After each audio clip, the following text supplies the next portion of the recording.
তাহলে জাহান্নামীরা জাহান্নামে যাওয়ার চারটি কারণ বর্ণনা করেছে। এক নাম্বার কারণ, লাম নাকু মিনাল মুসাল্লিন।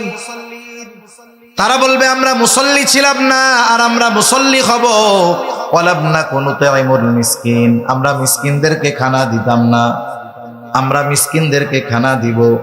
ওয়া কুন্না নাখুদু মাল খাইদিন, আমরা অনর্থক মজলিসের মধ্যে সময় ব্যয় করতাম, আমরা অনর্থক মজলিস থেকে বেঁচে থাকবো। 4 নম্বর কারণ হিসাবে তারা বলছে ওয়া কুন্না নুকাযযিবু বিয়াউমিদ্দিন।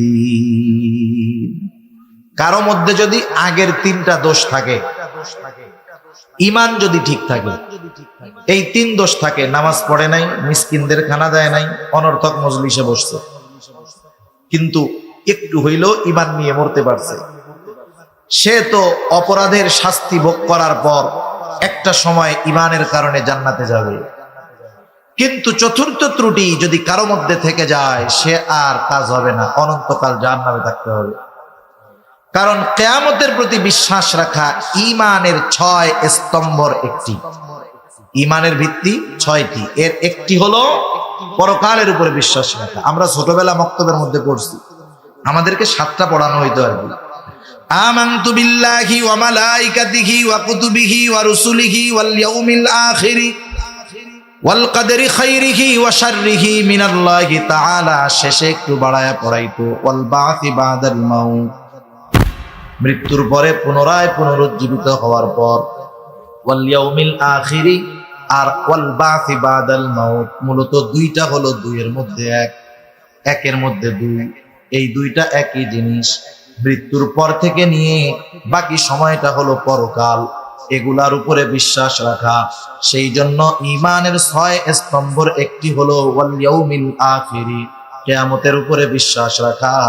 একটা মানুষ যদি পরকালকে অস্বীকার করে, পরকালকে অবিশ্বাস করে, নিঃসন্দেহে সে বেঈমান। আচ্ছা, জাহান্নামে যাওয়ার কারণ, কিয়ামতকে অস্বীকার করতাম, পরকালকে মিথ্যা মনে করতাম, মিথ্যা প্রতিপন্ন করতাম, এই কথাটা কেন বলা হইল? এই কারণটা কেন সামনে আনা হইল? উলামায়ে কেরাম বলেন, কিয়ামতের প্রতি বিশ্বাস হলো এমন এক বিশ্বাস, পরকালের প্রতি যার যত বেশি বিশ্বাস, দুনিয়ার আমল তার তত সুন্দর। সুবহানাল্লাহ। লিংক কোন জায়গায় দেখছেন? ওই যে শুরুতে বলছিলাম, ডাইন হাতে যে আমল নামা পাইছি, খুশির ঠেলায় বলতেছে আমারটা পড়া দেখো। কেন আমি পাইছি জানো? আমল নামা ডাইন হাতে পাওয়ার কারণ কি জানো? আমি দুনিয়ার মধ্যে এই দৃঢ় বিশ্বাস রাখতাম যে আমাকে হিসাবের কাঠগড়ায় দাঁড়াতে হবে, এই কারণে আমি ডাইন হাতে আমল নামা পাইছি। আমল নামা কি দুনিয়ায় দিবে না পরকালে দিবে? হিসাব দুনিয়ায় হবে না পরকালে হবে? সেজন্য আখিরাতের জবাবদিহিতার ভয় মানুষকে বাস্তব মানুষে পরিণত করে। আল্লাহর সামনে জবাবদিহিতার ভয় মানুষের আমলকে সুন্দর করে। দুনিয়ার সিস্টেমটা দেখেন না, দুনিয়াতে যদি যেই এলাকায় যেই দেশে জবাবদিহিতা নাই, অপরাধের যথা উপযুক্ত শাস্তি নাই, সম্ভবত অ্যারিস্টটল উনি বলেছেন, যেই সমাজে, যেই রাষ্ট্রে, যেই দেশে অপরাধীর যথাযথ শাস্তি হয় না, ওই সমাজে আইন করে অপরাধ নির্মূল করা যায় না। অপরাধ নির্মূলের জন্য অপরাধীর যথা উপযুক্ত শাস্তি হতে হবে। কিন্তু বর্তমান দুনিয়ার দিকে তাকান, শুধু বাংলাদেশ না, তামাম দুনিয়ার দিকে তাকান, 7 খুন করে সে রাজার হালে থাকে, কিন্তু মাসি একটা মাইরা সে এখন ফাঁসির অপেক্ষায় বসে রয়েছে জেলখানায়। এই জিনিসটা বোঝার জন্য একটা জিনিস খেয়াল করলে সহজ হয়ে যাবে। সময়, সময়ের স্রষ্টা কে? আল্লাহ তাআলা। আমাদের কাছে সময়টা 3 ভাগে বিভক্ত: অতীতকাল, বর্তমানকাল, ভবিষ্যৎকাল। ইংরেজিতে বলে পাস্ট, প্রেজেন্ট, ফিউচার। আমাদের কাছে কিছু সময় অতীতকাল, কিছু সময় বর্তমানকাল, আর কিছু ভবিষ্যৎকাল। কিন্তু আল্লাহ তাআলার কাছে সময় 3 ভাগে বিভক্ত নয়। আল্লাহ তাআলার কাছে সব বর্তমান। আমাদের কাছে যেটা অতীত, আল্লাহ তাআলার কাছে বর্তমান। আমাদের কাছে যেটা ভবিষ্যৎ, অর্থাৎ যেই সময়ের অবস্থা খবর আমরা জানি না, আল্লাহ তাআলার কাছে সেটাও বর্তমান। সুবহানাল্লাহ। আল্লাহ তাআলার কাছে অতীত বর্তমান আমাদের হিসাবে যত কিছু ঘটেছে, ঘটছে, ঘটবে, সব কিছুর খবর ইলম আল্লাহ তাআলার কাছে আছে। যেহেতু আল্লাহ তাআলার কাছে সময় সব বর্তমান, সেজন্য আমাদের কাছে যেটা এখনো হয় নাই সেটা আল্লাহ তাআলার সামনে উপস্থিত বর্তমান। এজন্য আল্লাহ তাআলা জান্নাতি আর জাহান্নামীদের মধ্যে কথাবার্তা কি হবে আমাদেরকে আল্লাহ তাআলা জানায় দিয়েছেন। কোরআনুল কারীমের মধ্যে আল্লাহ সুবহানাহু ওয়া তাআলা সুন্দরভাবে জানায় দিয়েছেন। জান্নাতীরা জাহান্নামীদেরকে জিজ্ঞাসা করছে, তোমরা জাহান্নামে আসার কারণ কি? জান্নাতি কারা হবে আর জাহান্নামী কারা হবে? ডানপন্থী যারা, তথা ডান হাতে আমলনামা প্রাপ্ত হবে যারা, জান্নাতি হবে তারা। বাম হাতে আমলনামা পাবে যারা, জাহান্নামী হবে তারা। কিয়ামতের ময়দানে একটা মানুষের সবচেয়ে বেশি চিন্তার যে সময়গুলা, এর মধ্যে একটা সময় হলো যখন আমলনামা মানুষের কাছে পৌঁছায় দেওয়া হবে। আল্লাহ সুবহানাহু ওয়া তাআলা আমাদের প্রত্যেকের দুনিয়াতে যে আমল আমরা করছি সেই আমলগুলা ফাইল আকারে, বোঝানোর জন্য বলতেছি, ফাইল আকারে আমাদের প্রত্যেকের কাছে পৌঁছায়। সুবহানাল্লাহ। দুই কাঁধের দুই ফেরেশতা লিখতেছে, আর একজন ফেরেশতা আমাদের কথাগুলা সংরক্ষণ করতেছে, সব ফাইল আকারে আছে। কিয়ামতের দিন আল্লাহ তাআলা আমলনামা ছেড়ে দিবেন, যার যেই ফাইল, যার যেই আমলনামা যথাযথভাবে তার হাতের মধ্যেই এসে পৌঁছাবে। কেউ ডান হাতে পাবে, কেউ বাম হাতে পাবে। যারা ডান হাতে পাবে এরা আনন্দিত হয়ে যাবে। আল্লাহ তাআলা কোরআনুল কারীমের মধ্যে বলেন, فَأَمَّا مَنْ أُوتِيَ كِتَابَهُ بِيَمِينِهِ فَيَقُولُ هَاؤُمُ اقْرَءُوا كِتَابِيَهْ। আল্লাহ রাব্বুল আলামিন বলেন, فَأَمَّا مَنْ أُوتِيَ كِتَابَهُ بِيَمِينِهِ, ডান হাতে যে কিতাব পেয়ে যাবে, আমলনামা পেয়ে যাবে, ফায়াকুলু হাউম ইকরাউ কিতাবিয়া, সে আনন্দে মানুষদেরকে বলবে, এই যে আমার আমলনামা পড়ো, আমার আমলনামাটা পড়ো। ছোটবেলায় আমরা যখন স্কুলে পরীক্ষা দিতাম, আমাদের সময় পরীক্ষার প্রশ্ন যেই উত্তরপত্রের মধ্যে লিখতাম, আমাদেরকে ওই উত্তরপত্রটা ফেরত দেওয়া হতো বাসায় নিয়ে দেখানোর জন্য। যার পরীক্ষা ভালো হতো 100-র মধ্যে 80, 90, 95, 95, 100 পাইতো। ও বন্ধুদেরকে দেখাইতো আর বলতো, দেখো আমি কত সুন্দর উত্তর লিখেছি, 100-র মধ্যে 90 পেয়ে গেছি। আর যার পরীক্ষায় ফেল, ওর খাতাটাও কাউকে দেখাইতে চাইতো না, ও খাতাটা লুকায় রাখতো, বাড়িতেও গোপন করতো। বাড়ি থেকে বারবার জিজ্ঞাসা করে, তুই অঙ্ক খাতা দিছে নাকি? বলে না, এখনো দেয় না। কারণ কি করছে? ফেল করছে। আনন্দে আমরা যেমন ওই প্রশ্নের উত্তরপত্রটা দেখাই, আমলনামা ডান হাতে পাবার পর আনন্দে সে বলবে, এই আমার আমলনামা, তোমরা পড়ো। এখন সে আমলনামা ডান হাতে পাওয়ার কারণটা সে বর্ণনা করবে। 100-র মধ্যে 95 কেন সে পেয়েছে? কারণ পরীক্ষা ভালোভাবে দিয়েছে, লেখাপড়া ঠিক মতো করেছে। এইবার সে বলবে, ইন্নী যানানতু আন্নী মুলাকিন হিসাবিয়া, আমি এই ব্যাপারে দৃঢ় ধারণা রাখতাম যে আমাকে হিসাবের সম্মুখীন হওয়া লাগবে। দুনিয়াতে আমি এই বিষয়ের উপরে দৃঢ় বিশ্বাস রাখতাম, সেই জন্য দুনিয়ার আমল আমি সুন্দর করছি, এই জন্য ডান হাতে আমলনামা করছি। আবার যে বাম হাতে আমলনামা পাবে, বাম হাতে যে আমলনামা পাবে তার অবস্থা কি হবে? আল্লাহ তাআলা বলেন, ওয়া আম্মা মান উতিয়া কিতাবাহু বিশিমালিহি ইয়াকুলু ইয়া লাইতানি লাম উতা কিতাবিয়া ওয়া লাম আদরি মা হিসাবিয়া। যে বাম হাতে আমলনামা প্রাপ্ত হবে সে বলবে, হায় আমার দুর্ভোগ, লাম উতা কিতাবিয়া, আমি যে এই আমলনামা যদি না পাইতাম কতই না ভালো হতো। সে আফসোস করতে থাকবে, ওয়ালাম আদরি মা হিসাবিয়া, আমি আমার এই হিসাবের ব্যাপারে যদি না জানতাম কতই না ভালো হতো। সেই দিন সে আফসোস করবে, কিন্তু করার কিছু থাকবে না। ডান হাতে আমলনামা প্রাপ্ত মানুষগুলা হবে জান্নাতি, বাম হাতে যারা আমলনামা পাবে দুনিয়ার মধ্যে সে যে কর্ম করেছে সেই কর্ম অনুযায়ী তাকে প্রতিফল দেওয়া হবে।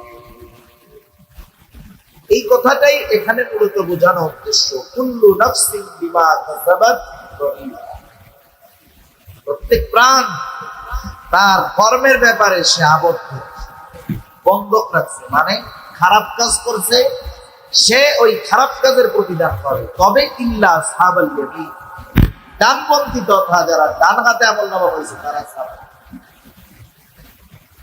আল্লাহ রাব্বুল আলামিন এরপরে যারা ডানপন্থী তথা জান্নাতি তাদের অবস্থা কি হবে? জান্নাতীরা যখন জান্নাতের মধ্যে চলে যাবে, জান্নাতে যাওয়ার আগ পর্যন্ত প্রত্যেকটা মানুষ সর্বোচ্চ চিন্তায় থাকবে। সেই দিন মানুষেরা প্রত্যেকে নিজের চিন্তায় বিভোর থাকবে। কুরআনুল কারীমের মধ্যে আল্লাহ তাআলা বলেন, ইয়াউমা ইয়াফিরু মারউ মিন আখিহি ওয়া উম্মিহি ওয়া আবিহি ওয়া সাহিবাতিহি ওয়া বানিহি লিকুল্লি ইমরিইন মিনহুম ইয়াওমাইযিন শা'নুন ইউগনিহি। সেই দিন তো এমন একটি, দুনিয়ায় ভাইয়ের সাথে কত মহব্বত, সেই দিন ভাইয়ের থেকে পালাবে। চিন্তা করবে যদি ভাইয়ের সাথে দেখা হয়, একটা মেয়েকে যদি চায় বসে পালায় চলে যাবে। বাবার থেকে পালাবে, মার থেকে পালাবে, স্ত্রীর থেকে পালাবে, সন্তানের থেকে পালাবে। কেউ চাইবে না পরিচিত কারোর সাথে দেখা হয়ে যায়। দেখা যদি হয়েও যায় সে পরিচয়কে অস্বীকার করবে। সবাই তো করবে। যেই মা 10 মাস গর্ভে ধারণ করছে, 2 বছর দুধ পান করিয়েছে নিঃস্বার্থে, দুনিয়ার মানুষের মধ্যে নদীর কথা বলে, অন্যান্য মানুষের মধ্যে যে সবচাইতে নিঃস্বার্থ ভাবে ভালোবাসে সে হলো মা। ওই কঠিন মুসিবত কিয়ামতের দিন মা তার সন্তানের পরিচয়কে অস্বীকার করবে। এমন কঠিন একদিন সেই দিন। সেজন্য প্রত্যেকটা মানুষ পেরেশানি। কিন্তু যখন মানুষ জান্নাতে চলে যাবে, এখন তো আর চিন্তা টিন্তা নাই, টেনশন আছে, ওখানে তো সালাম, শান্তি আর শান্তি। জান্নাতীরা জান্নাতে গিয়ে এবার তাদেরকে খুঁজতে থাকবে, দুনিয়াতে যাদের সাথে তার সম্পর্ক ছিল খুঁজতে থাকবে কোথায় তারা। সবাইকে তো পাবে না, একসাথে স্কুলে পড়ছে, একসাথে খেলাধুলা করছে, সে জান্নাতি, দেখা যাবে তার আর এক বন্ধু সে হয়ে গেছে জাহান্নামী। কোথায় তারা? আল্লাহ রাব্বুল আলামিন জান্নাতি আর জাহান্নামীদের মধ্যে কথোপকথনের ব্যবস্থা করে দিবেন। জান্নাতি আর জাহান্নামীদের মধ্যে কথোপকথনের ব্যবস্থা আল্লাহ তাআলা করবেন। প্রথমত যখন জান্নাতীরা জাহান্নামীদের ওই অবস্থান দেখতে পাবে, কষ্ট দেখতে পাবে, তখন তারা যেই নিয়ামত পেয়েছে, জান্নাত পেয়েছে, এই জান্নাত পাওয়ার কৃতজ্ঞতা আল্লাহ তাআলার কৃতজ্ঞতা আরো বাড়ায়া দিবে। যখন কেউ শুধু শান্তির মধ্যে থাকে, কষ্টের ব্যাপারে তার কোনো জ্ঞান থাকে না, সে এই শান্তির মর্ম বুঝতে পারে না। জাহান্নামীদের ওই দুর্দশা দেখে জান্নাতীরা বুঝতে পারবে আল্লাহ তাআলা কত মেহেরবানি আমাদের উপর করছেন। জান্নাতীরা পরস্পর কথাবার্তা বলবে, ফি জান্নাতি ইয়াতাসাআলুনা আনিল মুজরিমিন। তাফসীরে ইবনে কাসীরের মধ্যে আসছে জান্নাতীরা পরস্পর বলাবলি করবে, জান্নাতীরা জাহান্নামীদেরকে জিজ্ঞাসা করবে, আল্লাহ তাআলা কত সুন্দরভাবে এই কথোপকথনের কথা আমাদেরকে জানায়া দিয়েছেন। ফি জান্নাতিন ইয়াতাসাআলুনা আনিল মুজরিমিন মা সালাকাকুম ফি সাকার। মুজরিম তথা পাপী জাহান্নামীদের কাছে তারা জানতে চাইবে, মা সালাকাকুম ফি সাকার, কোন জিনিস তোমাদেরকে এই জাহান্নামে আনলো, কোন কারণে জাহান্নামে তোমরা আসতে বাধ্য হইলা। এবার জাহান্নামীরা জাহান্নামে যাওয়ার কারণগুলা বলবে। অল্প সময়ে এই কারণগুলা যাই না আমরা ইনশাআল্লাহ আলোচনা শেষ করে দিব। জাহান্নামীরা জাহান্নামে যাওয়ার কারণগুলা এবার তারা বলবে। এই সূরার মধ্যে 4টি কারণ জাহান্নামীরা তাদের জাহান্নামে যাওয়ার কারণ হিসাবে উল্লেখ করবে। কয়টা কারণ? 4টা কারণ। এই 4 কারণ, জাহান্নামে যাওয়ার 4 কারণ যদি আমাদের কারো মধ্যে থাকে, বিপদের বিষয় না? সেজন্য ওই 4 কারণ যদি আমাদের কারো মধ্যে থাকে, ওই মন্দ কারণগুলো বের করতে হবে, নাইলে বলা যায় না এই কারণে আল্লাহ না করুন জাহান্নামে যাওয়া লাগবে। জাহান্নামীরা বলবে, ক্বালু লাম নাকু মিনাল মুসাল্লিন। 1 নাম্বার কারণ, আমরা মুসল্লি ছিলাম না।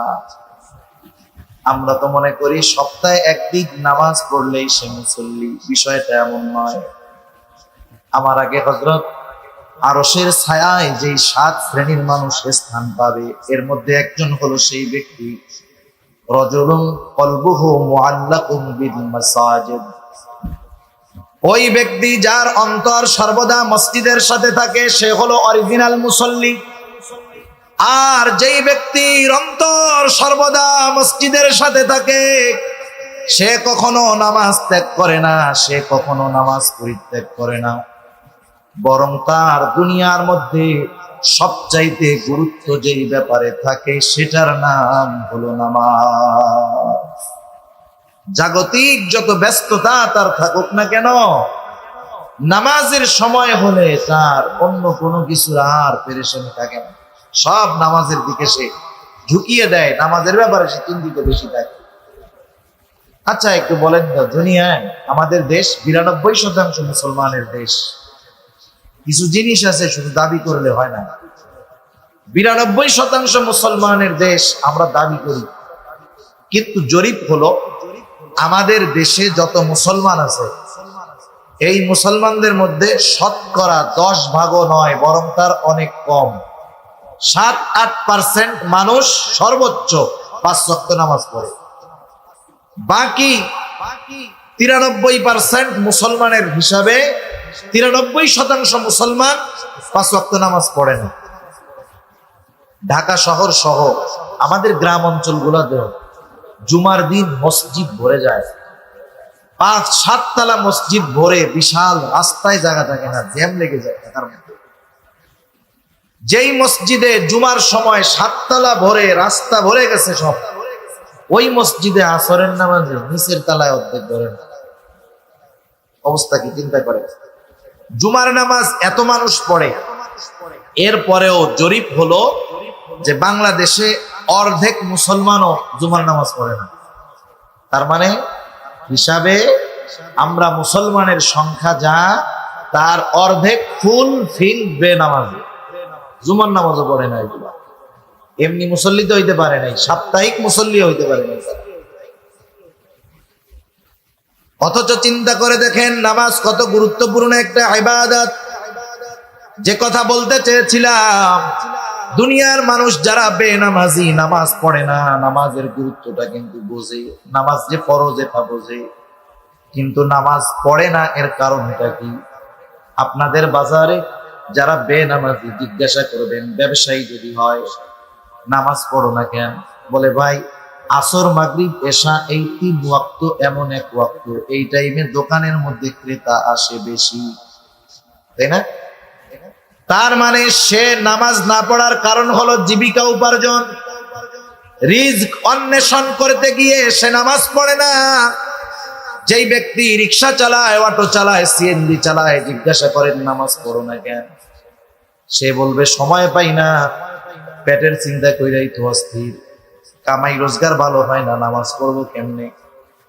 আমাদের একটা চিন্তাধারা এমন হয়ে গেছে যে আমরা মনে করি শরীয়তের বিধিবিধান গুলা মান্য করলে শুধু মনে হয় পরকালের কল্যাণ, দুনিয়ার কোনো মনে হয় কল্যাণ নাই। আমাদের ধারণাটা ওইরকম যে আমরা যদি শরীয়তের হুকুম আহকাম মেনে চলি লাভ পরকালে, দুনিয়ার মনে হয় কোনো লাভ নাই। যদি দুনিয়ার লাভটা বুঝতো সাধারণ মানুষ, ব্যবসায়ী দোকান বন্ধ করে তাহলে নামাজ পড়বে। আল্লাহ তাআলা কত সুন্দরভাবে জানায় দেন নামাজ পড়লে শুধু পরকালের লাভ না, দুনিয়ার লাভ আছে না নাই। তাইলে আমরা ছোট্ট একটু আলোচনায় জানতে পারলাম অধিকাংশ মানুষ নামাজ না পড়ার অন্যতম একটি কারণ রুজি রোজগার করার জন্য নামাজ পড়ে না, টাইম পায় না, ঠিক না? এখন বলেন রিজিকের মালিক কে? আর একটু জোরে কর না, কে?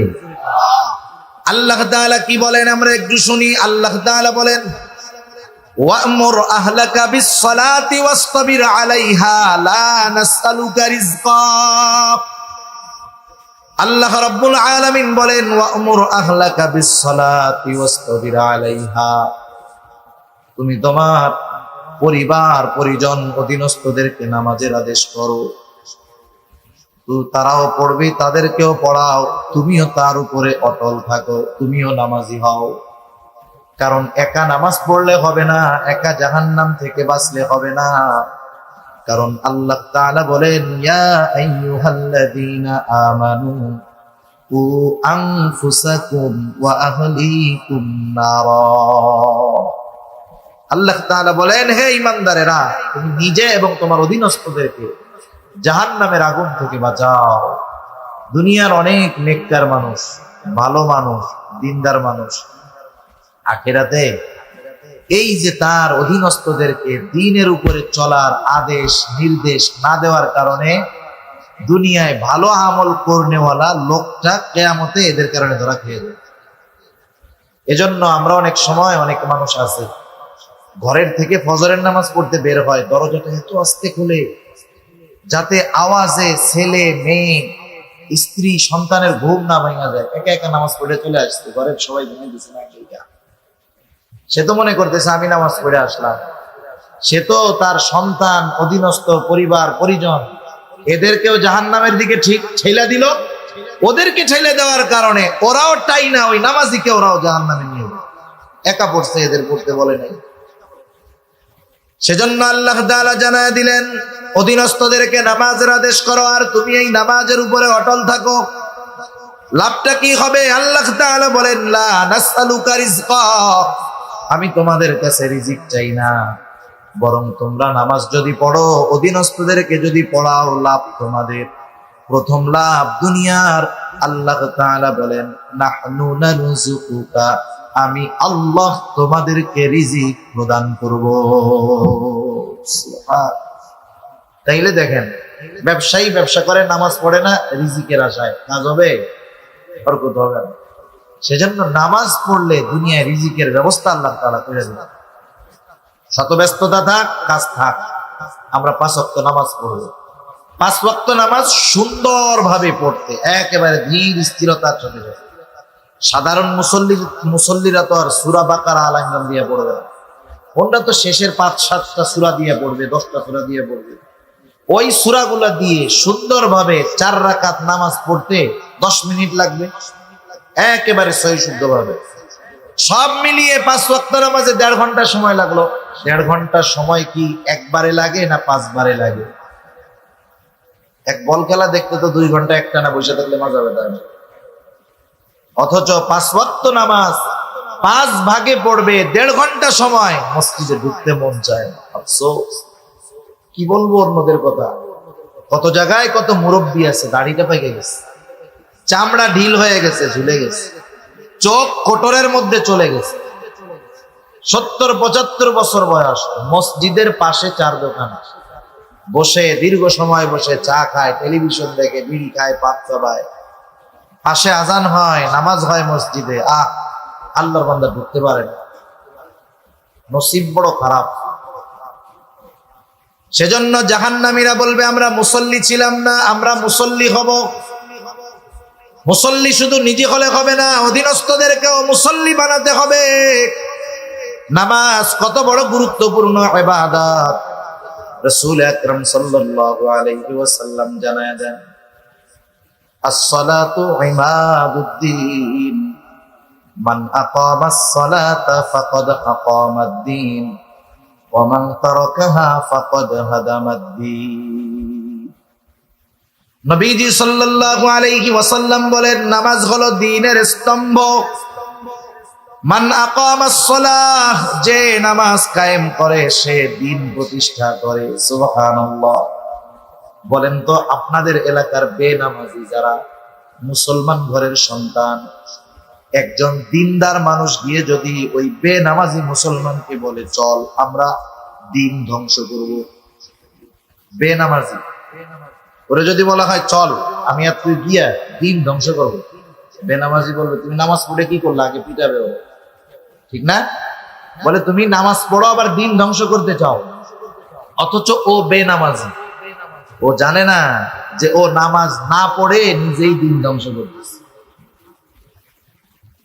নবীজি এরপরে বলেন, নমান তারাকাহা ওয়ামান তারাকাস সালাতা ফাকাদ হাদামাদ-দ্বীন, আর যে নামাজ ছেড়ে দিল সে দিন ধ্বংস করলো। তাহলে বেনামাজি দিন ধ্বংসকারীদের একজন। চিন্তা করে দেখছেন বেনামাজির অবস্থা কত খারাপ। শুধু তাই না, রাসূলুল্লাহ সাল্লাল্লাহু আলাইহি ওয়াসাল্লাম জানায়া দেন, আউয়ালু মা ইউহাসাবু বিহিল আবদু ইয়াউমাল কিয়ামাতিস সালাহ, কিয়ামতের দিন সর্বপ্রথম নামাজের হিসাব হবে। যার নামাজের হিসাবটা সহজ হয়ে যাবে, আল্লাহ রাব্বুল আলামিন তার বাকি হিসাবগুলা সহজ করে দিবে। সেজন্য মুমিন হিসাবে জান্নাতে যেতে হলে, জাহান্নাম থেকে বাঁচতে হলে করো জোরে আপনাদের কাছে অনুরোধ করে বলতেছি, যারা নামাজ পড়েন তো আলহামদুলিল্লাহ, যারা পড়েন না মাঝে মধ্যে দুই এক তো পড়েন, দুই এক তো পড়েন না, জাহান্নামের কথা চিন্তা করে হলেও 5 ওয়াক্ত নামাজটা পড়েন, শত ব্যস্ততার মধ্যে হলেও পড়েন। হয়তো প্রথম প্রথম কষ্ট লাগবে, এরপরে এক সময় অভ্যাস হবে, এরপরে এক সময় নামাজ না পড়লে আর ভালো লাগবে, ঠিক কিনা বলে? এখন পড়তে কষ্ট হইতেছে, আর এক সময় না পড়লে ভাল লাগবে। তাহলে জাহান্নামীরা জাহান্নামে যাওয়ার প্রথম কারণ বলল, লাম নাকু মিনাল মুসাল্লিন, আমরা মুসল্লি ছিলাম না। নামাজ তো এমন এক ইবাদত, নামাজের মাধ্যমে আল্লাহ তাআলার সাথে বান্দা সবচাইতে নৈকট্য অর্জন করে। শুধু তাই না, দুনিয়ার প্রয়োজন নামাজের মাধ্যমে আল্লাহ তাআলার কাছ থেকে এই প্রয়োজন মেটানো যায়। সালাতুল হাজতের মাধ্যমে এরপরে আল্লাহ তাআলা জবাব দেয়। সুবহানাল্লাহ। বান্দা সিজদার মাধ্যমে আল্লাহ তাআলার সবচেয়ে নৈকট্য অর্জন করে। ওয়াসজুদ ওয়াকতারিব, সিজদা করো আর নৈকট্য অর্জন করো। সুবহানাল্লাহ। রাসূল আকরাম সাল্লাল্লাহু আলাইহি ওয়াসাল্লাম অন্তরের প্রশান্তি আনয়নের জন্য সালাত নামাজ পড়তেন। নবীজির নামাজের ইতিহাস বললে তো লম্বা সময় লাগবে, আমরা তো ফরজটাই ঠিক মতো পড়ি না। পড়বো তো ইনশাআল্লাহ, আল্লাহ তৌফিক দান করুন। যারা পড়ি তো আলহামদুলিল্লাহ, যারা পড়ি না তারা পড়বে। 2 নাম্বার কারণ হিসাবে জাহান্নামীরা বলবে, ওয়ালাম নাকুনু তুইমুল মিসকিন, আমরা মিসকিনদেরকে খানা প্রদান করতাম না, মিসকিনদেরকে খানা দিতাম না। স্বাভাবিকভাবে সাধারণভাবে যে কাউকে খানা খাওয়ানো এটা কিন্তু ফজিলতের কাজ। রাসূল আকরাম সাল্লাল্লাহু আলাইহি ওয়াসাল্লামের কাছে একজন এসে জিজ্ঞাসা করতেছে, আইয়ুল ইসলামি খায়র, ইসলামের মধ্যে উত্তম কাজ কোনটা? নবীজি সাল্লাল্লাহু আলাইহি ওয়াসাল্লাম ছিলেন উম্মতের রূহানি ডাক্তার। দেখা যায় তো একই প্রশ্ন একাধিক ব্যক্তি করেছে, কিন্তু এক এক জনের জন্য তিনি এক এক ধরনের উত্তর দিয়েছেন। এই ব্যক্তি প্রশ্ন করলো আইয়ুল ইসলামি খায়র, নবীজি সাল্লাল্লাহু আলাইহি ওয়াসাল্লাম বললেন, তুতঈমুত তাআম ওয়া তাকরাউস সালাম আলা মান আরাফতা ওয়া মান লাম তারিফ, তুমি খানা খাওয়াও, মানুষকে খানা খাওয়াও, আর পরিচিত অপরিচিত সবাইকে বেশি বেশি সালাম প্রদান করো। এ দুটা ইসলামে উত্তম কাজ, সাধারণভাবে খানা খাওয়ানো। কিন্তু এটা বুঝতে হবে যে সাধারণভাবে খানা খাওয়ানোর সিস্টেমটাও ঠিক হতে হবে। আপনাদের এলাকার খবর জানি না, এখন তো মানুষকে দাওয়াত দেয় পাবার আশায়। আগের মুরব্বীদের কাছে শুনছি, মুরব্বীদেরকে শেষ সময় দেখছি ওনাদের দূর সম্পর্কের আত্মীয়, রক্তীয় সম্পর্কের না, 5-6 প্যাঁচ দিয়া এরপরে খালাতো হয়। আপন ভাই তো নাই, 5-7 প্যাঁচের পরে এরপরে কি খালাতো হয়। ওই খালাতো ভাইয়ের মেয়ের বিবাহ, দাওয়াত দেয় নাই কেন? এই জন্য রাগ হয়েছে, কথা কয় না, অভিমান করছে। তোমার মেয়ে বিবাহ দিলে আমাকে দাওয়াত দিলাম, রাগ হয়েছে। আর এই জামানায় যাকে দাওয়াত দেওয়া হয়, দাওয়াত দিলে খুশি তো বহুত দূর, টেনশনে পড়ে যায়। যে কমিউনিটি সেন্টারে সব আটকাইয়া খাওয়াইয়া দাওয়াইয়া পাশে সামনে টেবিল নিয়ে বসে থাকবে, টাকা না দিয়ে উপায় আছে? এই জামানায় মানুষ দাওয়াত দেও বাইসা বাইসা, যাদেরকে দাওয়াত দিলে বড় বড় নোট দিবে এদেরকে দাওয়াত। এই দাওয়াত খাওয়ানোতে কোনো লাভ নেই, কারণ এই দাওয়াত তো প্রতিদানের আশায় খাওয়াইতেছে, ঠিক কিনা বলে? আরো কত খাওয়ানো আছে, সব খাওয়ানোর কথা সব জায়গায় কইতে হয় না। তা যাই হোক, এই একটাই বলি, প্রতিদানের আশায় যদি খাওয়ায় কোনো লাভ নাই। আর যদি আল্লাহর জন্য খাওয়ানো হয়, একজন ধনী মানুষ হতে পারে, তারে খাওয়াইলাম আল্লাহর জন্য, ওই খাওয়ানোর মধ্যেও ফজিলত আছে, ঠিক কিনা? এটা সাহাবাদের একটা গুণ, তারা মানুষরে খানা খাওয়াইতেন প্রতিদানের আশায় নয়, এমনটাও আশা করতেন না। অনেক সময় আমরা বলি যে তার উপকার করলাম, প্রতিদান না দেয় না দিক, একটু ধন্যবাদও দিল না, আফসোস করি না। এরকম সাহাবারা কেমন ছিল, তাদের গুণ ছিল কেমন, তারা মানুষকে খানা খাওয়াইতো কেন? আল্লাহ তাআলা বলেন, ইন্নামা নুতঈমুকুম লিওয়াজহিল্লাহ লা নুরিদু মিনকুম জাযাআও ওয়ালা শুকুরা। তারা বলে, ইন্নামা নুতঈমুকুম লিওয়াজহিল্লাহ, আমরা তোমাদেরকে খানা খাওয়াইছি আল্লাহর জন্য, যেহেতু আল্লাহর জন্য খানা খাওয়াইছি, লা নুরিদু মিনকুম জাযাআ, আমরা তোমাদের কাছে কোনো প্রতিদান চাই না। প্রতিদান তো বহুদূর, ওয়ালা শুকুরা, কৃতজ্ঞতা প্রকাশ করো তথা ধন্যবাদ দাও, এটাও চাই না। আমরা কি করি? দাওয়াত দিয়া কমিউনিটি সেন্টারের মধ্যে ঢুকাইয়া বাইরে হওয়ার দরজা একটা, লজ্জায় হইলেও টাকা দেওয়াই লাগে। এই ধরনের দাওয়াত আত্মার সম্পর্ক বাড়ায় না, বরং এ ধরনের দাওয়াত ইউরোপ আমেরিকানদের সিস্টেম, তাদের কালচার। তারা পেইং গেস্ট রাখে, পেইং গেস্ট, বাসায় মেহমান থাকে ঠিক, কিন্তু টাকা দিয়ে খাওয়ান লাগে। এটা মুসলমানের কালচার না। এজন্য আমরা সাধারণভাবে মানুষের খানা খাওয়াবো, এটা তো ভালো কাজ। এখন এই খাবারটা যদি মিসকিন অসহায়রে খাওয়ানো হয়, তেলও মাথায় তেল দিলে ওতে কোনো দাম পাওয়া যায় না। যে প্রতিদিন ভালো খায় তারে ভালো খাওয়াইয়া সুনাম হয় না, দোয়া পাওয়া যায় না, বরং খাওয়ানোর পরে সে আগে 5 দিন যা খাইছে এটার সাথে এটার কম্পেয়ার করে, কি বলে, যারে গতকাল যে গোশটা খাইলাম মেজবানির গোশ, ওটা যে মজা লাগছে, আজকে এটা জাল বেশি হয়ে গেছে। ও তো প্রতিদিন খায়, এই জন্য খাওয়ার পরে শুকরিয়ার টাইম তো নাই, ও কম্পেয়ার করে, তুলনা করে, আগের দিনেরটা কেমন হয়েছে, ওই বাড়িরটা কেমন হয়েছে, ওই হোটেলেরটা কেমন হয়েছে। কিন্তু আমি আপনি যদি একজন অসহায়রে খাওয়াই, যে 1 মাস গরুর গোশতের গ্রানই পায় নাই, লবণ কম হইলো না বেশি হইলো, ঝাল হইলো না কম হইলো, ওইটা দেখবে না, ও খাইয়া খুশি হয়ে যাবে, ঠিক কিনা বলেন? সেজন্য মিসকিনদেরকে খানা খাওয়ানো বড় ফজিলতের কাজ।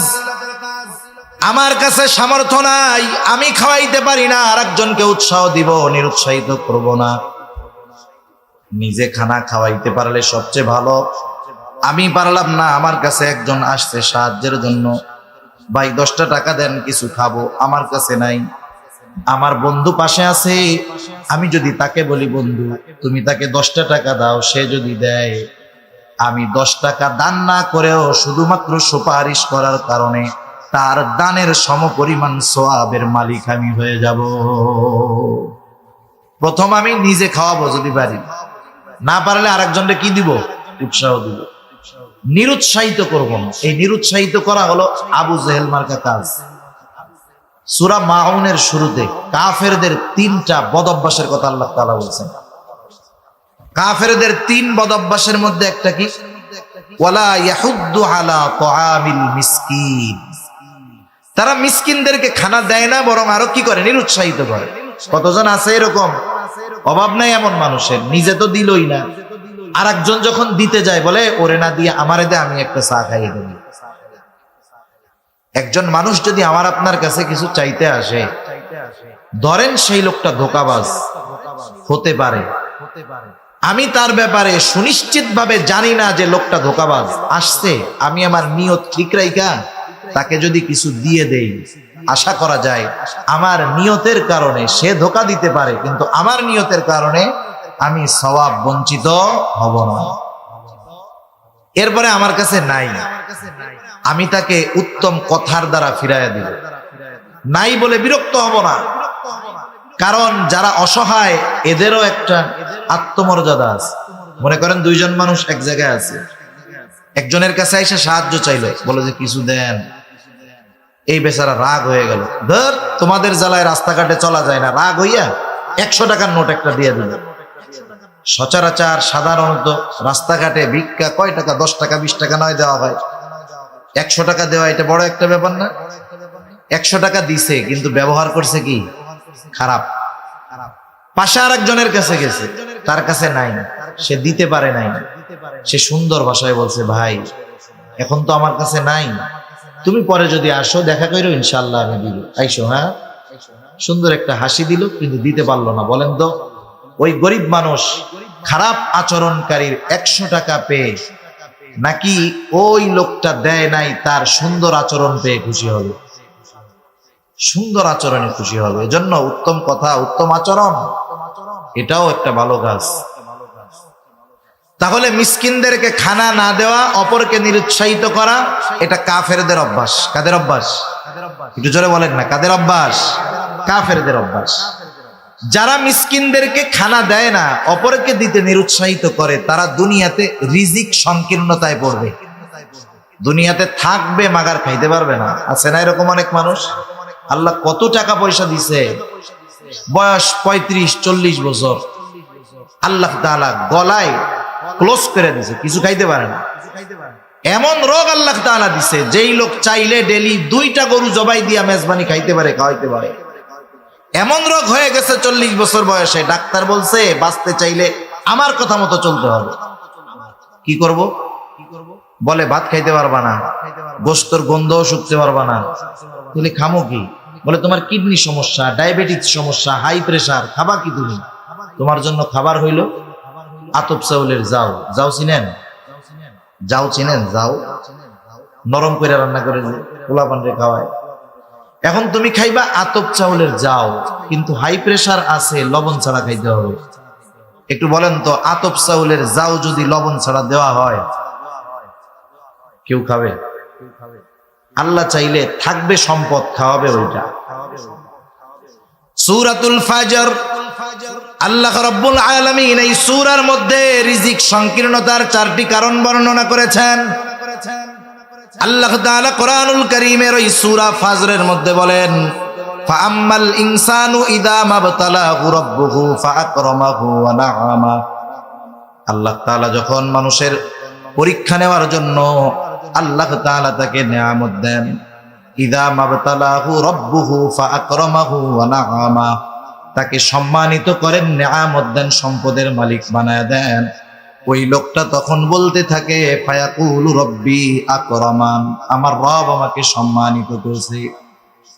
দুনিয়ার মধ্যে অনেক মানুষ আছে, নামাজ রোজা কিছুর ধার ধারে না, কিন্তু সম্পদের মালিক আছে না? আবার তার প্রতিবেশী নামাজ পড়ে, দ্বীনের উপরে চলে, কিন্তু অভাবে জীবন যাপন করে। বলেন তো এমন দিনদার মানুষ আছে না নাই? এইবার ওই বেনামাজি বদ্দিন সম্পদের মালিক নামাজিরে বলে, নামাজ পড়ে তুই কি করলি? খায় কে, মোটা হয় কে? নামাজ পড়স তুই, বরকত দেয় আল্লাহ আমারে।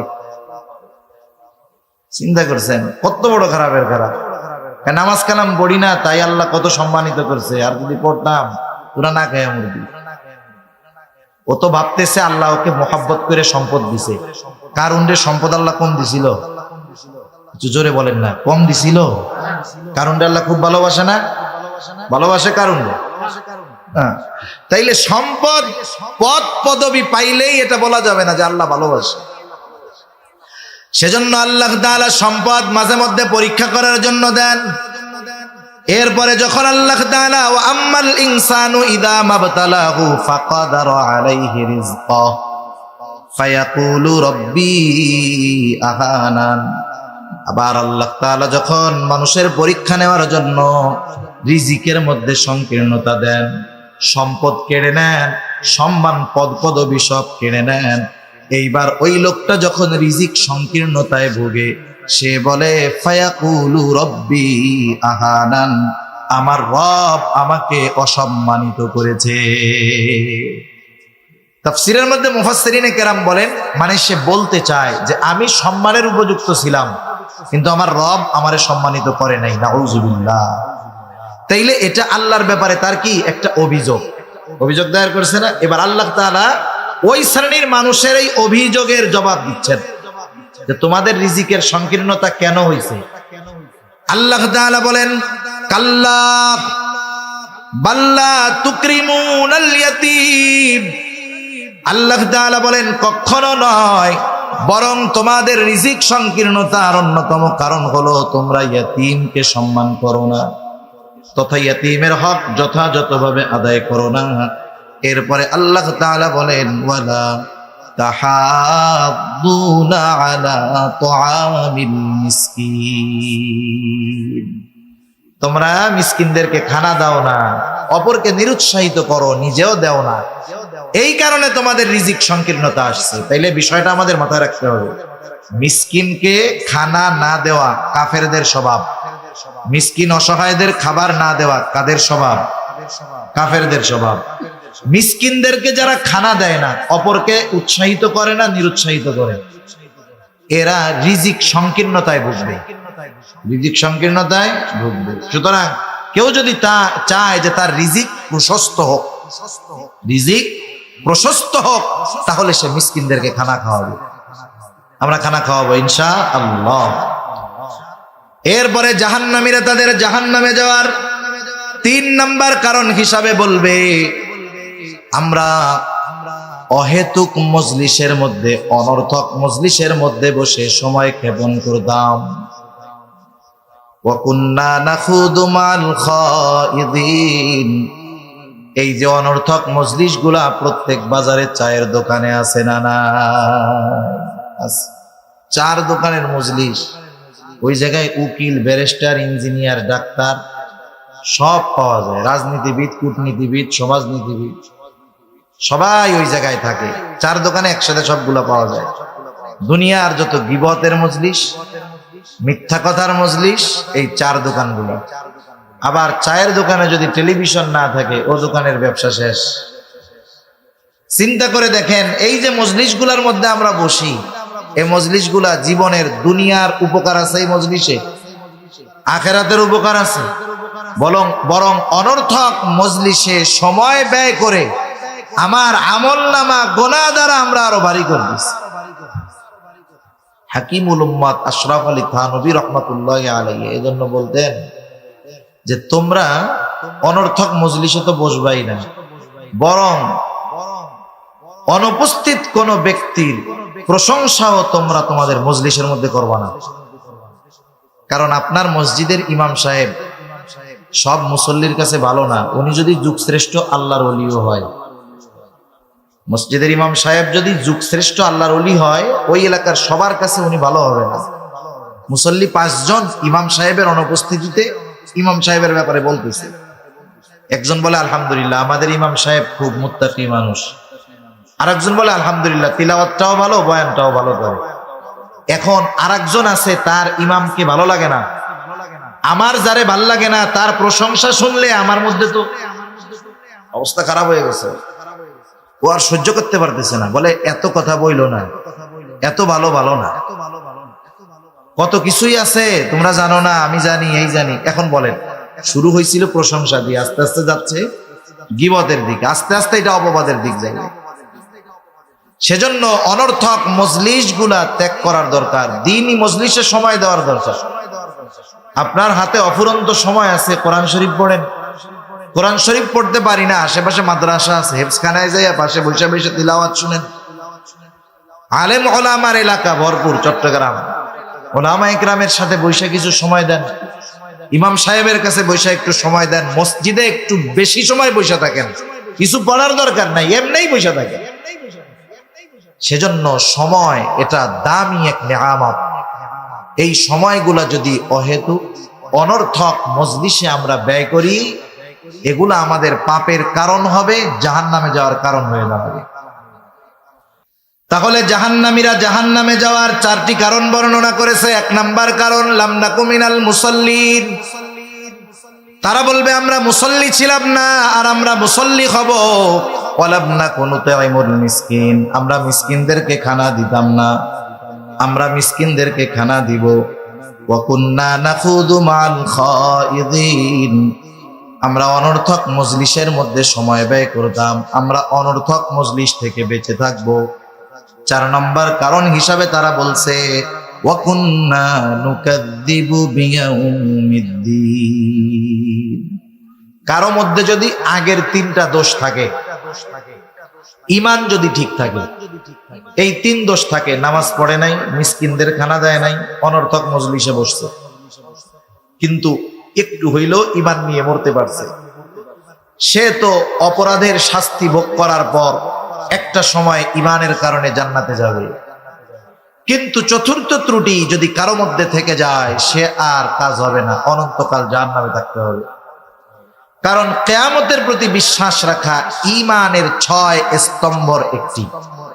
ঈমানের ভিত্তি 6টি, এর একটি হলো পরকালের উপরে বিশ্বাস রাখা। আমরা ছোটবেলা মক্তবের মধ্যে পড়ছি, আমাদেরকে 7টা পড়ানো হইতো আর কি।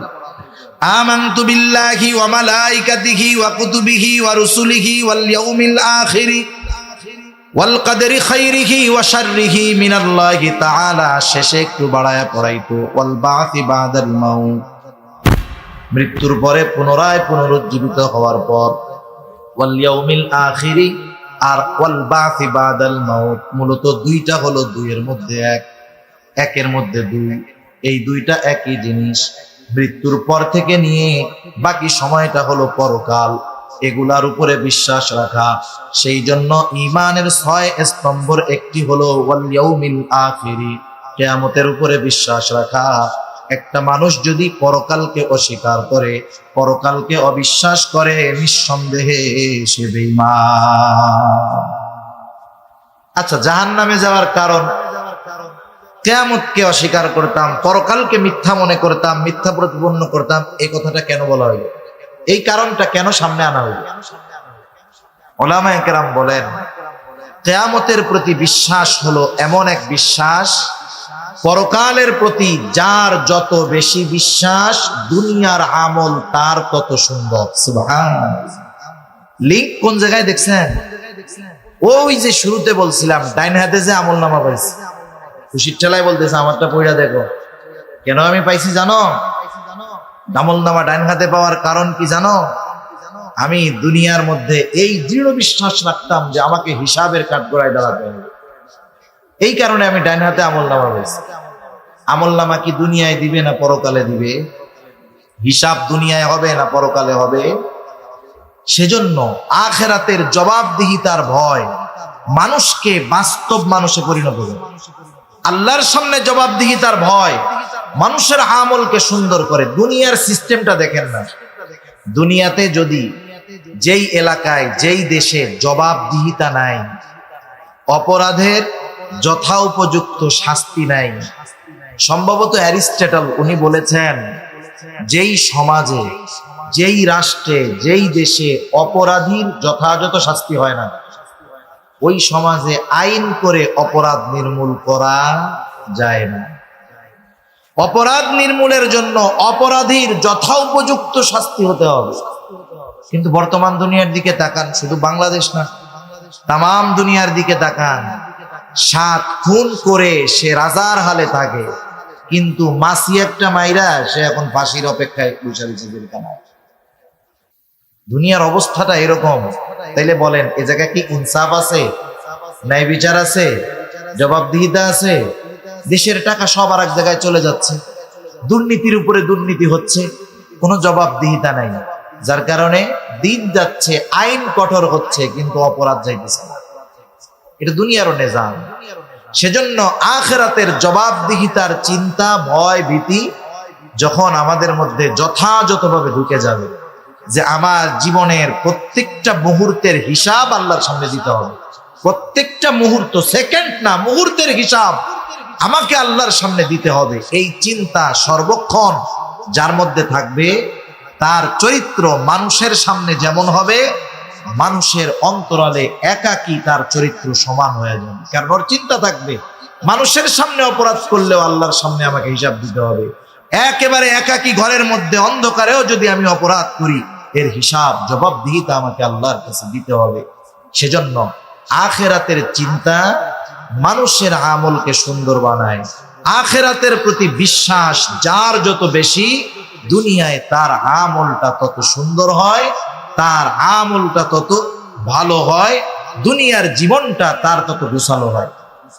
এখন ওরা বলতেছে এইভাবে তো চলতেছে জীবন, দুনিয়ার জিন্দেগি তো এভাবে চলতেছে, হায়াত তো এক সময় শেষ হবে, তাই না? মালাকুল মউতের আগমনের মাধ্যমে হায়াত শেষ হবে।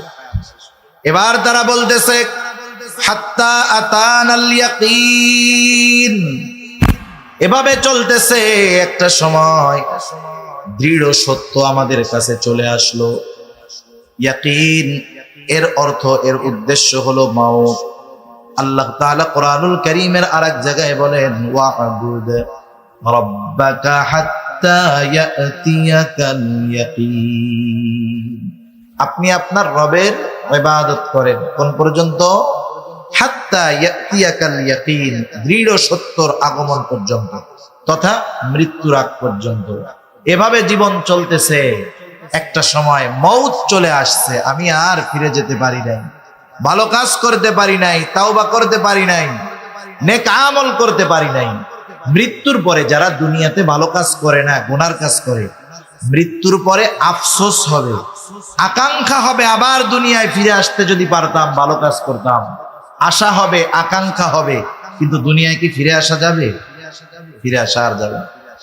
সেজন্য আমরা দুনিয়াতে থাকতে থাকতেই ভালো কাজগুলা করতে হবে। জাহান্নামীদের জাহান্নামে যাওয়ার যে চারটি কারণ আমরা জানলাম, এগুলা যদি আমাদের মধ্যে থাকে, কারণগুলা বের করতে হবে।